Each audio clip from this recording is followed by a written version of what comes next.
Nagtapos sa joint 4th place si Bianca Pagdanganan sa Paris Olympics Golf Finals, ang pinakamataas na ranking ng isang Pilipinong golfer sa Olympics. Pang-13 si Pagdanganan pagkatapos ng 3 round ng golf, pero nakahabol siya sa huling round para magtapos sa 282 total, isang stroke lang na mas mababa sa bronze medalist mula China.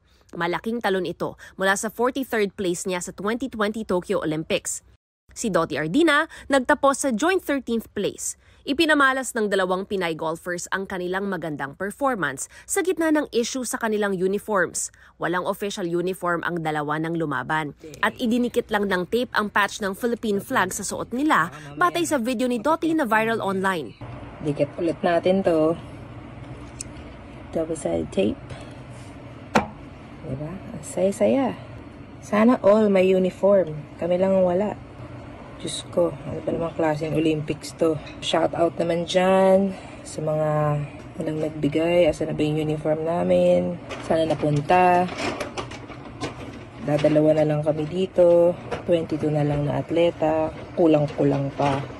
Paliwanag ng National Golf Association of the Philippines o NGAP at ng Philippine Olympic Committee, may nakalaang uniforme para sa golfers mula sa sponsor. May dumating na mga gamit sa Paris pero walang competition gear. Sabi raw ng sponsor sa NGAP na ipit sa logistics provider ang uniforms ng golfers, kaya ang apparel sponsor binilhan sila ng damit sa Paris.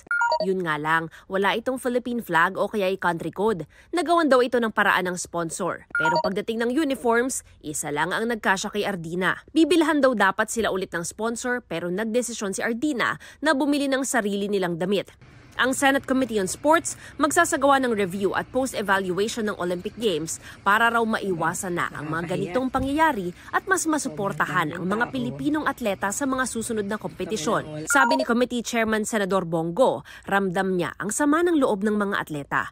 Hindi raw niya ito inaasahan, lalo't may dagdag na 30 million pesos na pondo para sa preparasyon ng Paris Olympics delegates. Bukod pa aniya ito sa tig-kalahating milyong financial support kada atleta mula sa Philippine Sports Commission.